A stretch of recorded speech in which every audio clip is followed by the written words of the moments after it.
Ready? Mm-hmm. All right. What's up? What's up? What's up? Of course, it's your boy Richie Rich at Your Fired Podcast. You already know what we do, man. What's up? We got another awesome guest. But if you don't already know, if you check out all our videos, man, the show is called You're Fired because I've been fired multiple times already. So it's been 11 years since I've been fired, man. So I started my own appliance repair business. We venturing out and giving you guys content with entrepreneurs, small business owners. So I have my cousin here. We got family here. Yeah. You know what I'm saying? Some call us Sannia. We'll call her Sanaa.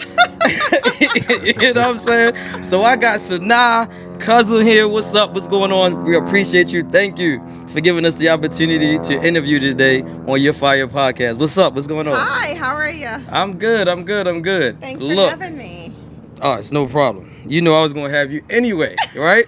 If y'all can see the decor that she has set up for us, man. This is what you call a professional, Yeah. right? Yeah. We didn't ask for this, right? I just said, give us a little setup, and she went above and beyond. So we're going to get into a lot of the stuff that you see here as well for her to describe her business and all this other stuff. Her business is called Lumiere. That's correct. All right, so we're going to talk about the name and everything else, how she got started. But we want to start off about talking about you a little bit. Like I said, we grew up as kids. We used to watch TV with Immature. I remember back in the day. I remember back in the day they were so obsessed with Immature. I used to hate it, right? They used to watch all their videos, obsess over these young guys. But now we're in this position where we're interviewing her about her small business. So when you were younger, what was your dreams and aspirations when you were younger? I think my biggest dream was just to graduate high school. Okay. Okay, just because from my family dynamic, a lot of people didn't finish high school. Wow.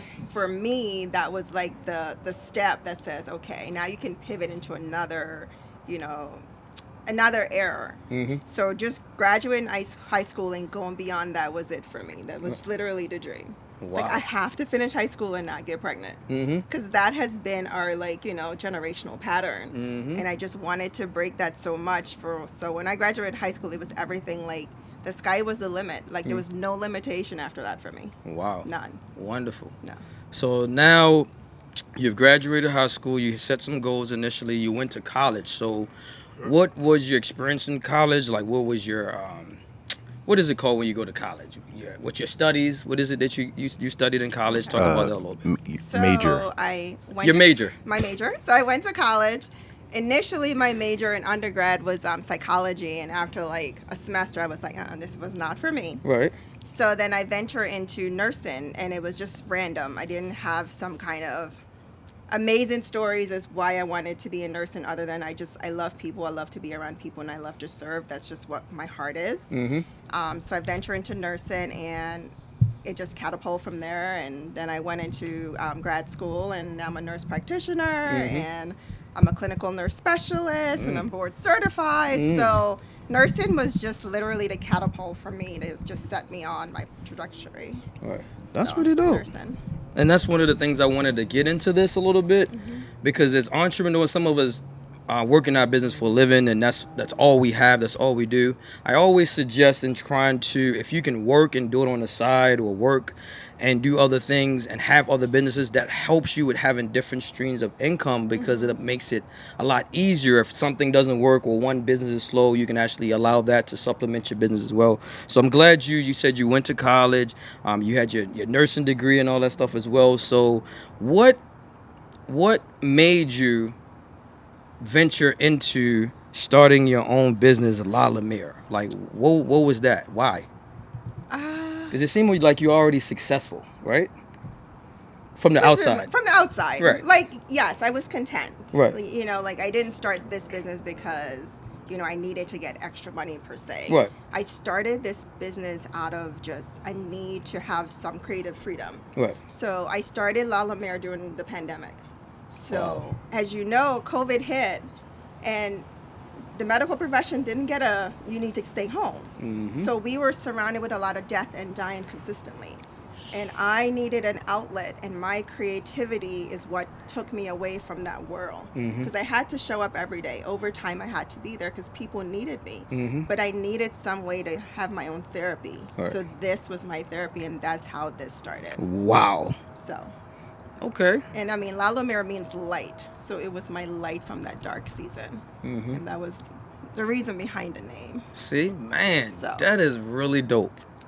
I'm like, I mean, it really- Izzy's in the back shaking his head because It it's was like, an yo, outlet. It No, literally that's- was. I that's- needed to do something where I didn't have to think about people dying. It was just people were celebrating life in Right. some way, either a birth or a marriage or just getting together. Whatever it was a celebration. And that was important to me at that season in my life. yeah, that's pretty dope. No, that's really, really cool. Yeah. It's really it's the perfect name for that time. Right. And like my name in Arabic means light. And I didn't want to just put Sannia or put light. So I found a French word that sounds cute. All right. Well, I was gonna jump into that as far as the La Lumiere. Like, so what is the name means a lot. So what was the? I understand you said it mean light. So take us into when you started saying I'm gonna be creative. I wanted to do this to bring some inspiration to show my creativity. Now you were sitting down somewhere probably, and it's like, all right, what I'm gonna call this thing. So take us into that. So I wanted it to be my name. But Right. as you know, my name is very difficult. No, it's not. Since childhood, I have been called everything but Sannia. So my name is actually Sannia. We'll talk about that after the air, but go Okay. ahead. And I've been called Sanai, Sannia, Right. and God knows, whatever sounds good, close to my name Right. is my name, and I answer it to. I'm not one of those people who get Okay. so caught up on it.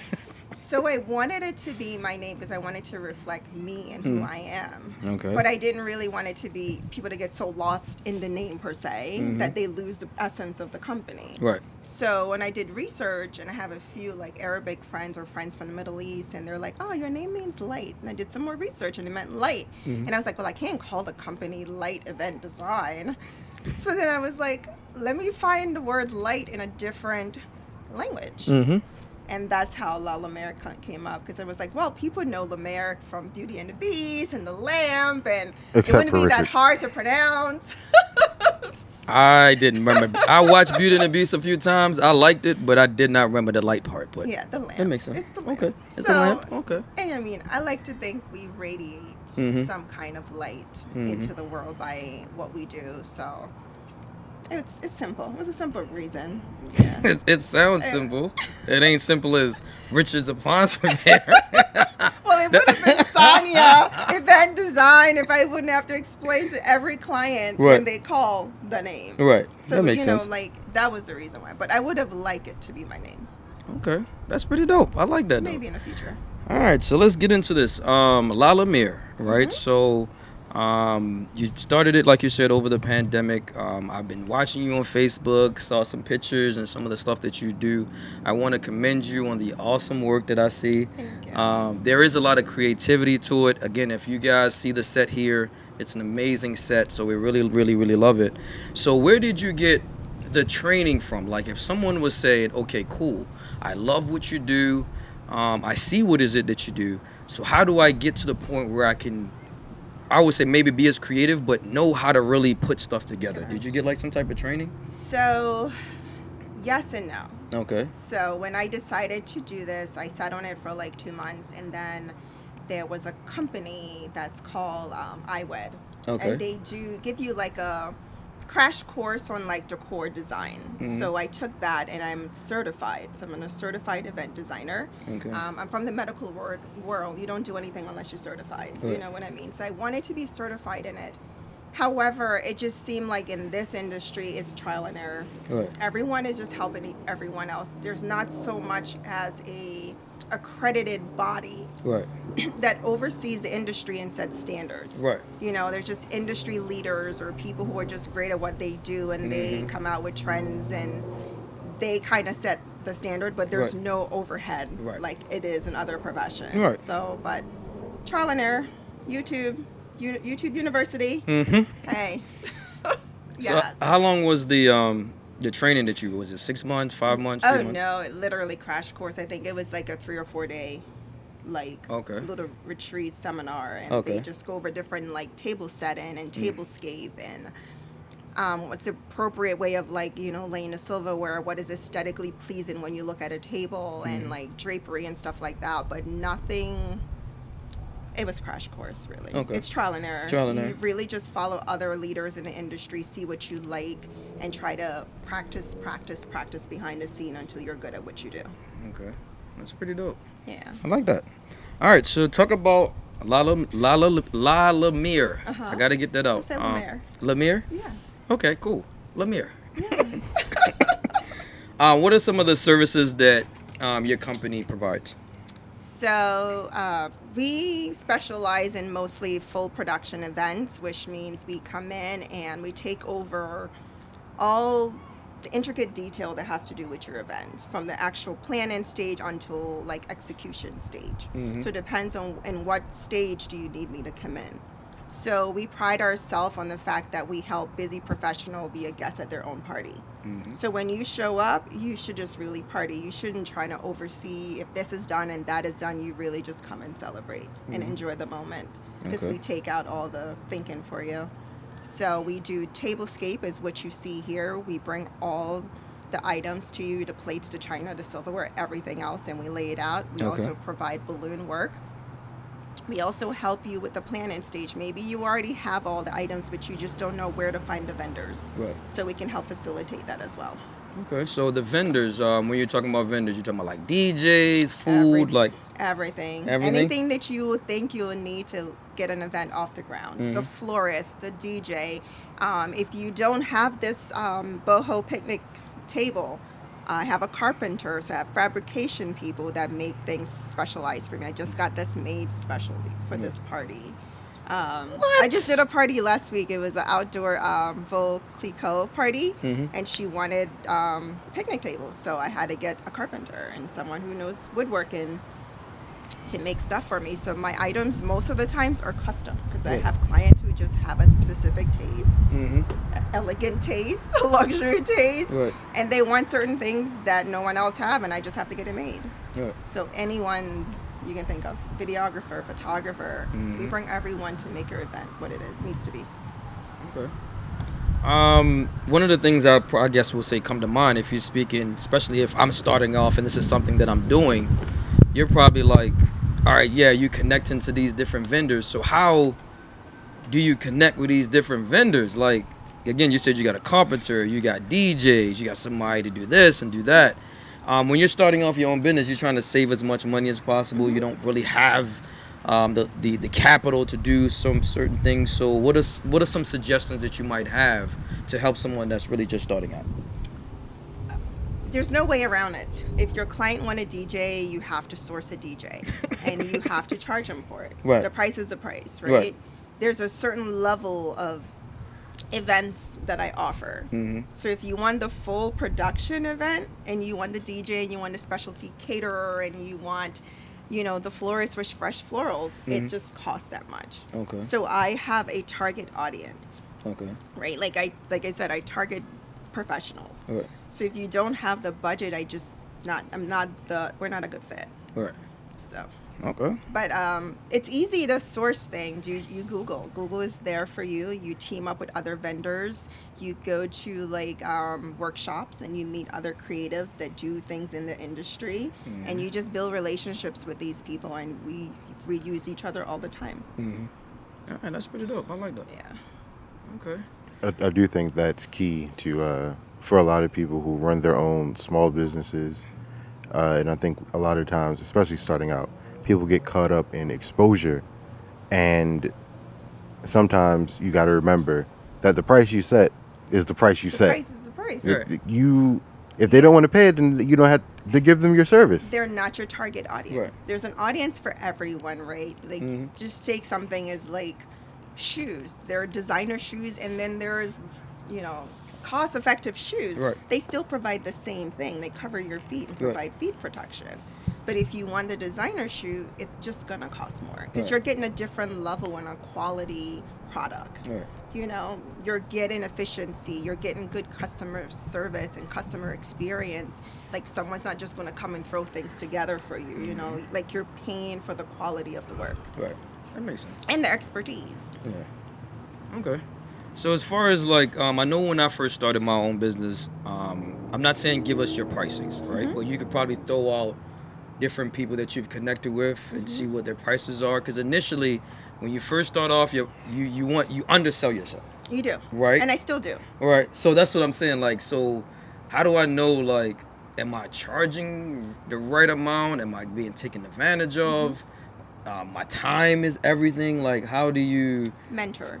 I Okay. have mentors in the industry, people where I want to be in like Right. 5 years, or people where I want to be eventually in 20 years. So Mhm. I align myself with certain people. I take their courses, their online courses as well. I mentor and partner with them. Like whenever they have an event, I'll go and volunteer because they're feeding and sewing into me in Wow. some way. You know what I mean?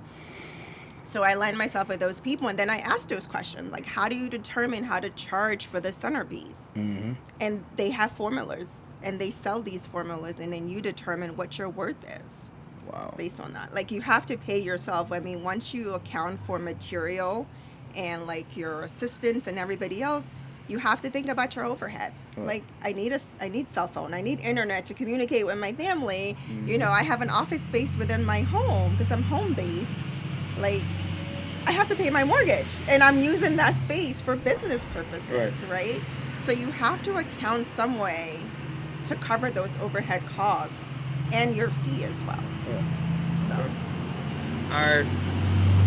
I know we getting a lot of feedback. It is what it is, but we gonna rock with it, man. We talked about earlier about the fear factor, right? We was discussing that earlier, talking about even as entrepreneurs, as human beings, we're fearful of doing something new, doing something fresh, something we've never done before. Explain that feeling as far as the fear and what should we do with that. Even as entrepreneurs, like I said, we're fearful, but if you're not, you're still fearful. So what do we do with that fear? you move in it, because I mean, at least for me, from the medical field, I have always supported exposure therapy, which Okay. means if you're afraid of something, the best way to get over it is to expose yourself to it. So for me, moving in fear is what I do. Mm-hmm. I'm going to fade it until I make it, right? So I'm going to walk like if I feel as though God called me to do this, I'm going to just do it and let him figure out the rest. Right. You know, like I'm going to align myself with the right people, do the right research. I'm not saying don't do your planning and don't do your due diligence when it means like make sure you have capital to support this and stuff like that. Like don't put yourself in debt trying to start something. You know Right. what I mean? But you just have to move because you don't know what's going to happen. If you feel like you're called to do it, you have to move in it. Yeah. Period. Yeah. You know, and there's so many people that are out there that are willing to help you succeed. You just have to tap into the resources that are available to you. I do agree with that. I know at times I meet different customers that when I first started, I know I could have probably spoken to them a little bit deeper. And it's funny how as an entrepreneur, when you've been doing it for a while or you have some success or you're hiring people, you have people that could come in and help you out. The information that you have, you want to give it away so much. You want to give it to the right person that's going to take advantage of it. Two, you're willing to give the information, but it's like people are reluctant to even ask a simple question like, how did you get to this point? How can I help you, or you can help me or mentor me? Like you talk about mentorship. Talk about just coming to you and seeing you on a set and say, ma'am, excuse me, my name is Richard. How can I get started? And you know what I mean? Like, You know what? I try that. Like when I initially started, before I took the course with IWAD, I reached out to a few event designer, and because like I said, I'm from medicine. You intern. You don't just jump into something. You Right. make sure you get some fundamental in that area before you move on it. So that's my mindset at the time. So I reached out to a few event designer that I've been following their work, and I'm very that's dope. I want to be like you, kind of thing. You inspire me, and people don't like to share. It's really at least in this industry, everyone is like, They were keeping it to themselves, and I'm like, there's enough for us, all of us, to eat. Right. There's enough clients. Like, we all do something different. Different. We all bring something unique to the table. So you really don't be discouraged by the no, Right. or the people who ghost you and don't return your calls. I just kept at it and kept at it until someone said yes. You just can't give up. Right. You know, if you need the information, you have to exhaust all options until you get it. But there's a lot of doors that got slammed, like, just literally just ghost you. And then you start doing it, and then they want to follow you. Like, what? Yeah. Stop. Yeah, but that's just how it is. Oh, there's enough for all of us to eat. I don't know. Well, I don't get it. And that's one of the reasons why I started the podcast, right? As I've been running my business for 11 years, so I had some ups and downs. Right? Like, I had some points where the business almost folded. One, because my IQ, I wouldn't say IQ, my lack of education in business in general, because I had to learn on the fly, right? And I didn't ask the proper questions to people that was in my family that could have ushered me into the right direction. I did it on my own, so for me doing it on my own, I had to learn certain things. But one of the things I'm understanding now is that giving it away rather than hoarding the information, it makes it better for the industry, it makes it better for you, and it also brings other people into the field. And you should never be intimidated if someone that you either groomed or someone surpasses you, because it's enough for all of us to eat. My thing is sharing is caring. Sharing is caring. Right. Like, I remember when I was about to start I think I wanted to set up the Google Voice or something Yes. for my business. I reached out to him, like, how does this thing work? This is just too much. Like, how do you set up, like, an LLC and a blah, blah, blah? And it took, like, why? Not that I don't want to do the work, because I'm hard working is who I am. Right. But why let someone recreate the wheel? Mm. Like, that is just, to me, that's just setting people back, because that person can just start, and based on what they know, now they can contribute a new idea that can help your business instead of them trying to start from, like, ground one. Right. Like, it was just insane how many people just didn't want to tell you, like, basic things. I'm like, okay, I guess I'll spend the next 6 months trying to figure this out through trial and error. But it shouldn't have to be like that. I mean, I don't know if it's just this industry, but the industry I came from prior in medicine, it's not like this. We're all about mentoring people to the next level, because someone has to take over for me eventually. You know what I mean? So it's just different, but it is what it is.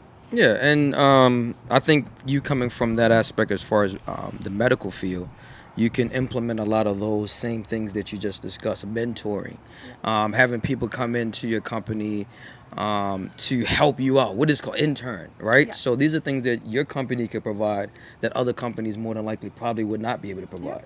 Right, and that's going to give you a leg up, and that's one of the things that I wanted to do, and that's to talk about, like, goals and aspirations outside of what is it that you're doing now, because every company has a goal. I want to be able to implement where I'm training other people and teaching them how to start their own business in appliance repair. That is my next goal. That's something I wanted to do. I want to start a trade school. Nice. So what's your next goal? Like, I know you just started a couple. You know what I'm saying? You just started, but it's like, I'm just telling you, just from the look of the production and what you're doing, it's not going to take long for you to get to where you need to get to. One, because you have a heart to care for people. You want to be able to give the information away, so that's going to separate you from other people. And the work that you do is immaculate. Like, I'm telling you, just looking at the stuff, I was not expecting this. You said put something together. Yo, put something together. This is not just put something together, bro. This is not just putting something together. This is amazing to me. This is what I do. But that's what I'm saying. So it's not going to take you long to get to that level because of the service that you're already providing. So what are some of the goals that you want to see for the company, or that you would like to have? I guess from a company standpoint, my immediate goal is to learn how to scale, and how to scale in a way where I don't jeopardize my personal life. So the difference between, I guess, myself and other entrepreneur per se, this isn't my only job. Right? So I am juggling entrepreneurship and, like, a full-time career, which I love. Like, I'm a nurse practitioner. I love caring for the ill. I love to help them optimize their health. But then I love this too, and I don't and I don't want to give up any of it. Can you pause? All right. So I don't want to give up my initial career. Okay, I was gonna ask that. At least at this moment and stage of my life, I still enjoy it. It still feeds me. It's still rewarding. So this is I don't want to call it a side hustle because I put so much work into this. It's not a side hustle. More than my my so-called real 9-to-5 job, right? So for now, I'm like enjoying the ride. I'm just grateful and thankful that people actually pay me to do something I enjoy. Right. Like I'm still on that high stage where Oh, man. I'm not in the business mentality, and that's where I lack, and that's where I need to reach out to you, like how to like switch over from I just love this to like this is a business. This is taking you away from your family. You know, like this costs money. You know, how do you recoup your upfront costs that you initially put in? Like I need to start developing a more business mindset to what I do and less like, oh my gosh, I just want to create. So one of the things I could say, it's difficult to do is my life is not balanced. One of the things that I can say is, and that's really why I don't, it's just me really, as far as not having a family, stuff like that. Eventually I would love to get there. I'm at a point right now where it's looking to get that way. It takes time to even get to that point. One of the things, again, it's hard for me to do is enjoy the moment, enjoy where we are, where I am. But it does take time. But you do have to eventually, it's going to come to a point where you're going to have to choose. I don't think I have to. It all depends. This is what I'm going to put out there. Okay. If it gets to a point where your business is booming in a way where you cannot handle it, right? Because my business got to that point where you only doing most of the work is really hindering the company because you can't provide the service that you need because you're getting so much work and you have to sometimes deny it. That's a problem as well. So eventually when it gets to a point when it's huge, you're gonna probably might have to make a decision, or you're gonna have to outsource it and get help for you to maintain it. And I'm okay with, right, like you said, mentoring others to do the work. But I think what's unique about my company is that I call it a boutique company. right. Right. So at this stage in my company or my career in this business is I only want to do events that inspires me. Right. And maybe because that's not how my family eat. Like Right. this is not my bread Right. and butter, Right. right? So I can pick and choose like, oh, I don't like your theme. I don't want to do your party. Right. Like I generally just at this stage want to do creative things that inspire me because that's how it was birthed. Like Right. I don't want all my events to look identical.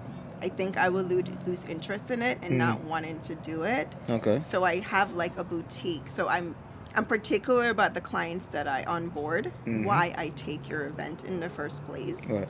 So, and I only do one full production event a month, Okay. right? So what does that entail, full production? Get into that. Okay, so full production means you go through my website and you fill out your inquiry form, like I want to have this event A, B, and C in this date.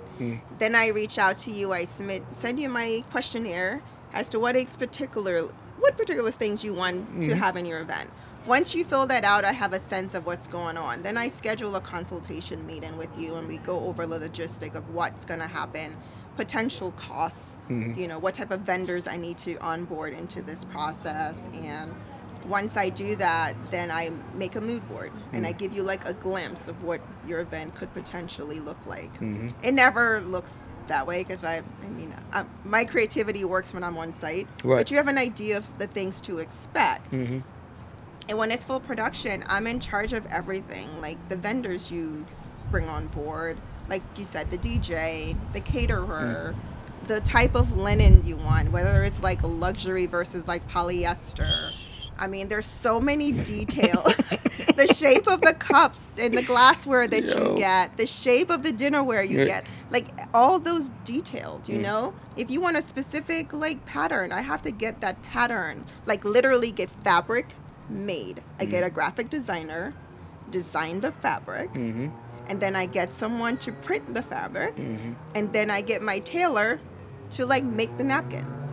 It could be as detailed as you need it to be. So it depends on your budget. Like I did a party back in January, and those napkins were made. That fabric doesn't exist. Like we created that pattern. So it depends on it. It could be anything. Just don't let my mind go crazy. Like Okay. So, Richard wasn't going to ask you your prices, but I'm going to ask you your prices specifically because you said that you consider yourself a boutique company. So you focus more on the art than you do the business. yes. So for someone like you who is a boutique event planner and a boutique event designer, what does, and I know you said that your target audience, your target demographic is not everyone. No. So what does pricing look like for you? So to onboard with me as if you want some, it depends. If you want full production, Full production. and that's just mean standard bare minimum, which rarely ever happens with my client. Just to onboard with me for that, it starts at $5,000. And it does not include my designer fee. So my designer fee ranges anywhere from like $1,000 to $1,500. And that's for me to do all the behind the scene things that I need to do to bring your events together. Does not include my labor fee, does not include transportation. So just the bare minimum. It's going to start you around there plus all the additional fee. And it just never stays there. Because once I start planning, you decide you want luxury items. Right. You want a luxury napkin. Like, that's not polyester. That's linen. That's going to cost more. But yeah, bare minimum 5. Okay. That's pretty dope. I mean, dang. And That's this what. for like 50 people. This is for like and intimate that events. is- So and- like 50 or less people. Yeah, and so that's the number changes. good you know. pricing. Right. Yeah. All right, that's pretty cool. I mean, great question that you asked. I'm glad you did that. People don't like talking about pricing, but it matters. Like, Right, and this is, I'm glad Isaiah asked it because I like to say I give sometimes give people a range so that you might not have to give your price, but you can give like a generic price. it starts. Right, here. it starts somewhere. Yeah, so that's pretty dope. That's But pretty I always ask because I know when I was starting out in photography and videography, it's so hard to figure out what to charge. Yes. It's Yeah. extremely hard. And everybody's prices are different. There's no industry standard on what portraits for 10 people or headshots for 10 people looks like. Some people are charging $500, some people are charging $50. And depending on your skill level and your experience and your clientele, you might be able to say, okay, I'll charge this amount of money. But if you're very skilled but you're just starting out, how much do you charge? For me, it's what is worth me leaving my family.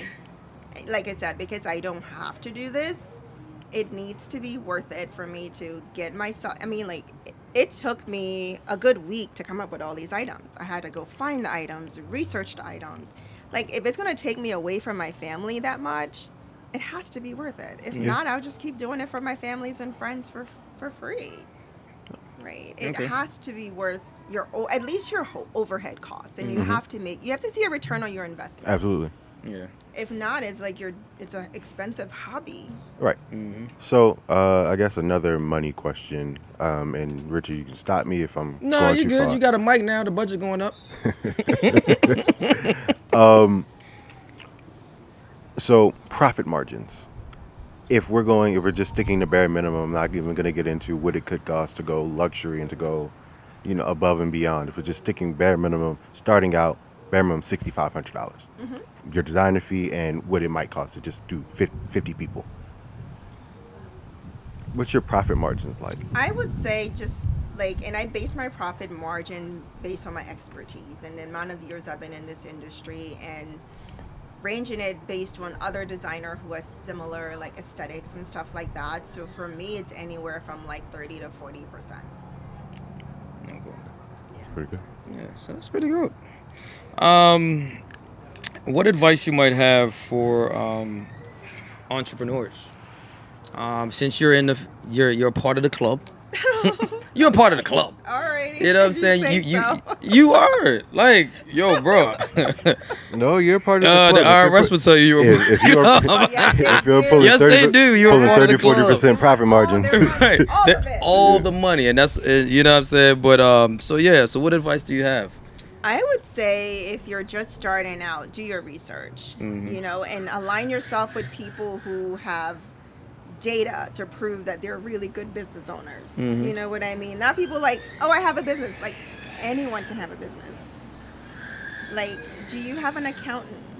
Who do you manage your bookkeeping? Right. Do you have the right, are you LLC or a DBA or whatever? Like, do your own research and get an idea of what's going on. Mm-hmm. Align yourself with mentors and people in the industry, attend workshops, and figure out why you want to get in this in the first place, and just get your business, the book portion of it, in order first, so you're not running around crazy at like tax time trying to figure out like, oh, did I pay this? Can I write this off? What can I write off? It's just, the first year was crazy for me. And I'm like, okay, hold up, wait a minute. And I got an accountant. I booked a consultation visit. I sat down. I had a whole bunch of questions for that hour. And I just asked questions, and she's been doing my taxes ever since and stuff like that. And Good. that's important because IRS wants their money. Bruh, the first 6 years, Oh, 6. I used to be like, do my taxes like how you did it the year before, and that was it. What? Yeah. So after I have an accountant, which is I've been doing for the last 5 years. Okay. Because again, like I said, I didn't know and I didn't ask the proper questions. So I had to ask the proper questions. I had to sit down and really get my finances in order because, like you said, the IRS wants their money. Once you start making money, and it's money, they want their money. That's all I'm gonna say. I'm not even gonna put out how much you're supposed to make it, but you know when you're making money and you looking at the money coming in, you're like, this is feeling great, but what's gonna happen at the end of the year? It's easier when you're working for somebody else. They automatically take it out. You ain't gotta worry about it. Now you got your own business, stuff like that. So I do advise anyone, if you're in that position, please, like she said, contact an accountant, sit down, get the right information, get yourself in order. Like I said, I have an accounting firm that does my taxes. I don't even have to worry about it. Yeah. They strategically does everything. Like if I need to get a loan or a loss and profit statement, all that is already done. It's so simple now. I could sleep like a baby. And you have to outsource everything, right? You Right, can't and that's be the thing. everything for your company. Thank you. Like at least I'm too busy. It's exhausting. I have a family and I have another job, and I'm a mother, sister to somebody else, so I cannot do everything I need to do for this company. So whatever it is I can outsource and I can afford, I outsource it because I'm not trying to do all of it. Right. Yeah. So and that's the thing of learning and growing. In the last 11 years is understanding that I used to say to my staff, when I do everything, I make the company worse. Because I'm trying to do so much and I'm only one person. It's too much work. It's too much burden. You're stressed I'm thin. stressed thin, so I'm a lack on this end, and I'm gonna miss this. So outsourcing, getting people in the right position to help you out, hire the right people, makes your job that much more easier. Now I'm looking to really manage the business rather than actually. If you want me to quiet them. Yes. Yeah. Pause. Yo, we gonna have to edit the mess out of this. Y'all know when you shoot outside, things happen. You know what I'm saying? You gotta hug babies. Yes. All right, so I'm looking at your website. I like your website, how it's designed. Your slogan, we create, you celebrate. What was the theme behind that? Just to let people know that when they book us, we're doing all the heavy lifting. Like, you literally should show up to your party and just have the time of your life. You shouldn't have to come and be like, but I want and this and this, and can you? No. None of the cumbersome tasks you have to deal with. No heavy lifting. We got it. You literally just show up, living your best life. That's it. Okay. Entrepreneurs, you got to stay ahead of the game as far as your industry. With the pandemic, some businesses fold. Some people had to adjust. You see different companies now doing where you can order food online. They bring it to you. Like Chick-fil-A was going outside of what Chick-fil-A does, just to say. How do you keep up with the industry, stay fresh with your creativity so that, like you said, you don't lose the excitement and the joy that you get from doing what you're doing? Yeah, you have to know what your niche is, your niche. Like, what do you offer that is so special? And for me, during the pandemic, like I said, I started my company in a pandemic, which is like the craziest thing. Like, why did you start a business in a pandemic? I'm like, because I was called to, so I did it. And I think it worked out for me. Like, we made money in the pandemic because we were offering services that didn't have to go into the venues. I am bringing this to your backyard. How do I transform the space that you already have? That's an overhead cost now. You don't have to pay for it. Right. You don't have to rent a venue. I can turn your backyard or your basement or your deck or whatever room you have in your home, your garage. I can drape the heck out of that garage that no one knows we're in a garage. Right. Right? So that's the thing that I offer is like I'm willing to work in the space that you have to create the event that you want. Pandemic or no pandemic. Okay. All right, I'm gonna jump into your family a little bit. What's the family support like? I see that you said sometimes you had to get a carpenter, but prior to you getting your carpenter, did your husband had to cut some wood? Your daughter had to hit some nails? Like, That's so no. I'm like the jack of all trade type of person, right? Okay. So I do woodworking. So I'm a woman that loves power tools. That backdrop, I made that. You know what I mean? Like, I could have made these tables, but they were just, I needed them made a specific way, and I really wanted a professional to make sure it's done right. So a lot of the work, if you go on my Instagram, you see me making things. I love power tools. That's just my thing. Where my husband comes in is he's more cerebral. You know what I mean? Like, he can help me like put together that Excel spreadsheet where I can do my bookkeeping right and I can allocate items right. He's good with budgeting. He's in the financial world, so he can tell me how to, determine what my return on my investment should be, what my profit margin will be. Like, that's how him supporting me. Like, if I need to pack up a whole bunch of stuff, he can do the heavy lifting for me. So it's pretty dope. and and just being there, like, just helping me through the process when I have, my clients are just maybe not going the way it's supposed to be going and things are not falling in line like I expected. It's just to have that support system it's the best. It's good. Okay, that's good. pretty dope. And the reason why I mention that again, because again, entrepreneurs have different experience. Like you said, you have your own job, and then you got this that you do. It's not a hobby. Hobbies don't bring this type of joy like that and make this type of money, and the IRS is not hounding you because it's a hobby, right? So you are an official business. As much as you want to say that you ain't, you're a business. That's how they're looking at you, right? So I'm glad you was able to get your family involved in different ways. Sometimes it might, like you said, your husband is cerebral. He's in the financial world. So he brings that aspect to your company that, again, that's an advantage to your company, as an advantage to you guys because he's in that industry.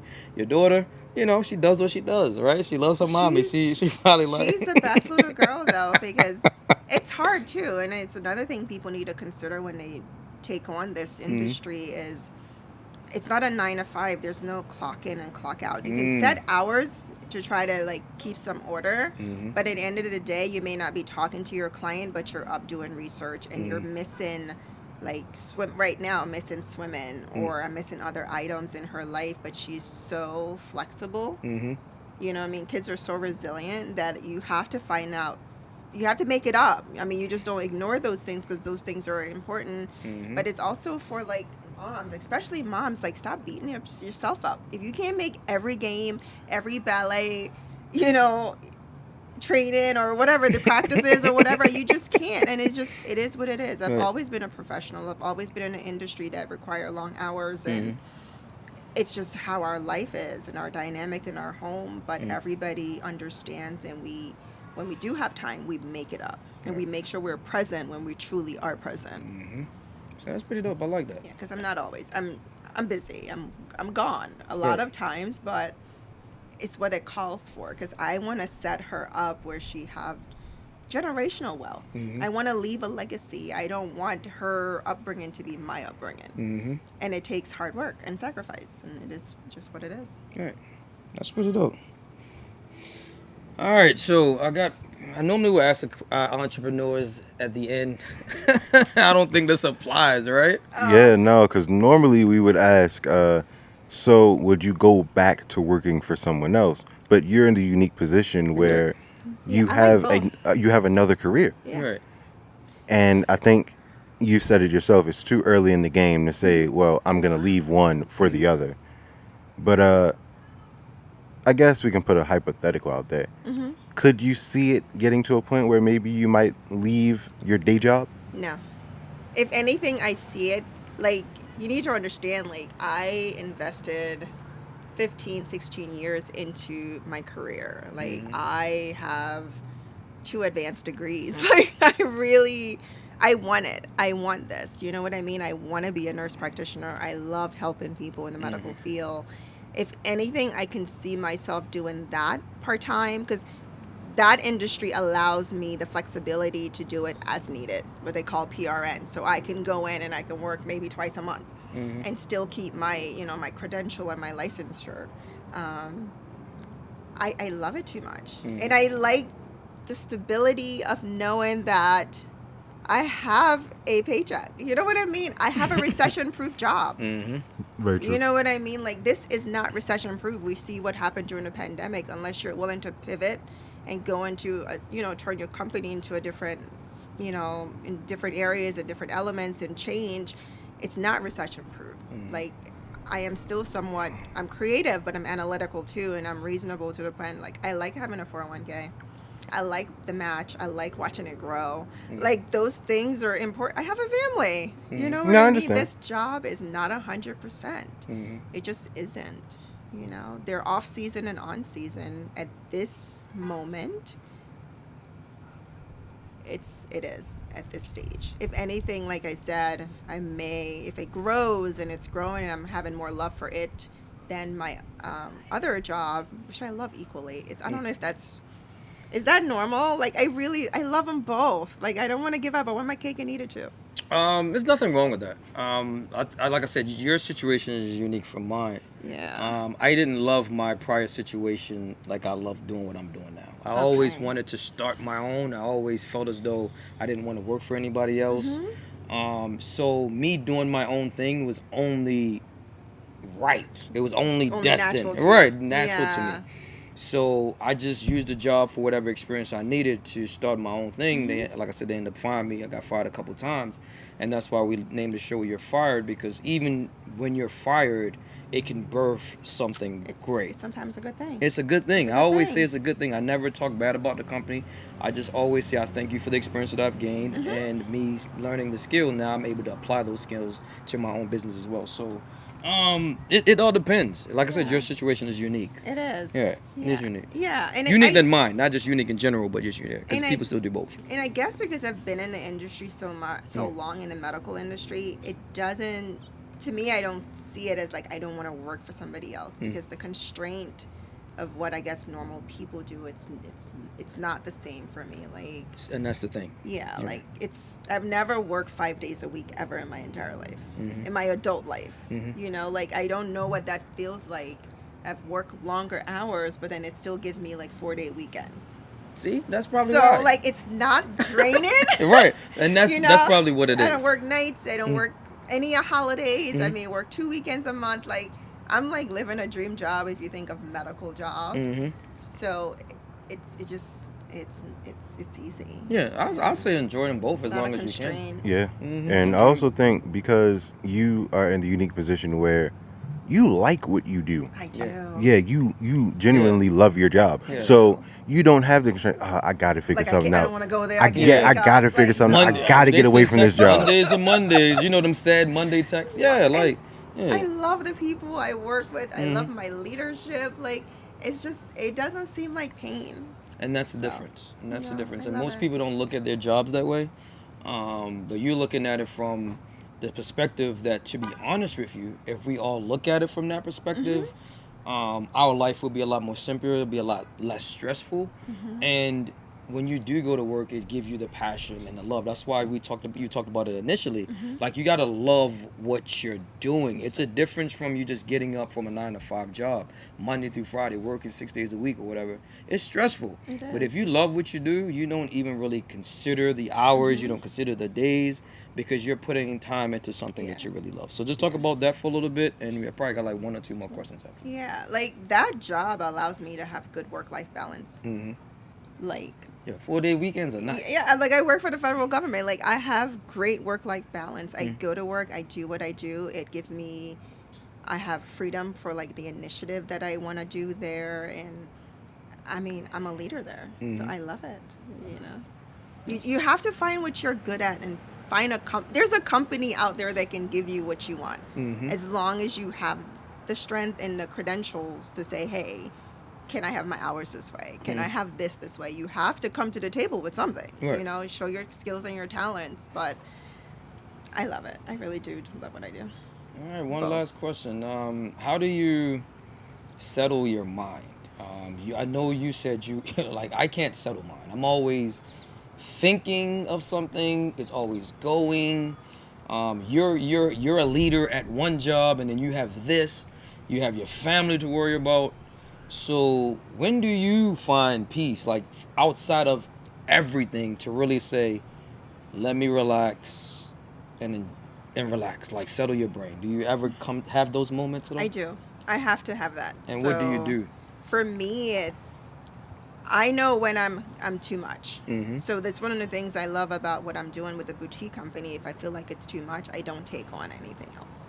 If everything else in my life is just uncontrollable, there may be things outside of me that I can't control. I can control this. I can say I'm not taking an event for August. Mm-hmm. You know what I mean? Or I'm not taking any events for November because I know a lot of things is happening within my family or my other jobs or my other commitments, like serving or in church or, volunteering at the shelter, whatever it is.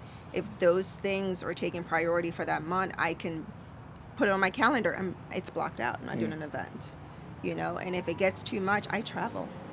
Oh yeah, you travel. I am see a it, baby. I see it. traveler. I need to hook up with you to travel, man. I don't travel at all because it's too hard for me to travel at the moment. But like I said, That's the fun part. we're But you're an entrepreneur. You make your own schedule. uh, I usually I can, but I can't Okay. because I'm getting the help that I need so I can have days like today where I was off. So now my Mondays or Fridays are geared to our podcast and improving that so I don't work as much. So I can hire people So now you to have staffs. right. I have staffs. Yes. Right. So that's what I'm saying. It's getting to that point Yes. where I'm able to say, man, I can let go. I can have more freedom to do what I need to do because I have capable people to handle everything. They just would speak to me if need be. So that's where I'm blessed at, and that's why I said at a certain point you gotta um, delegate different things for people to do to make your job a lot easier, so you can have the flexibility to do other things so that it's not burdensome in the job that you're doing. So I can actually manage it and deal with certain issues that arises, and I could deal with those and handle those properly rather than me in the industry, being a tech, working 8, 16 hours, and then I gotta make sure payroll is good. I gotta make sure everybody gets paid, the taxes. Like I said, I used to do all the That's why I said when I asked to rest your brain, I had issues settling my brain because it was always thinking because I always had a job to do. There's always something on your to-do list. Right. So no, So that's why I asked that. I don't have, at least at this level of my company, at the boutique level, I feel like if I scale higher or I'm taking on more events per month, then I will. Oh yeah. That's why I said you're going. Like I don't have staff per se, where I hire independent contractors. Right. So when I need assistance, I hire people as independent contractor and I pay them that moment. Right. I don't have to worry about payroll. I don't have to Right. worry about benefits and anything of that sort. So I don't have those stressors. For me, it's just juggling multiple different roles and everybody pulling at the same time. I have learned the art of saying no, and I say no with a nice smile, and I don't feel guilt. No, it's because it's genuinely no because I can't do it. It's not no because I'm being malicious or I'm being mean or anything like that. It's no because I really cannot do it, and I felt guilt for many years saying no to people because I just feel like I have a service heart, and I feel like I need to serve people. But what that does, it burns me out. Okay. So I say no with a smile now, and it's okay. All right, so we're gonna let you promote your website, Instagram, shout it out so people can see if they need to get in contact with you, so we can connect you with the right folks. Yes. Like, you know what I'm saying? I'm just letting y'all know up top. Don't come to her with no shenanigans, man. You know what I'm saying? You gotta know what's up. No, you can reach out. Like, I am a people person. Like, I think one of the reasons I'm a people person. If you have an idea about a party If you want to know if you're within my price point, I'm really okay talking to people and just educating them about the industry. Because what I get a lot is that a lot of people will get Pinterest board and Instagram worthy photos, and then they send it to you, and you'll be like, "Hey, I want this Kardashian party, and I want it for like $2." Like,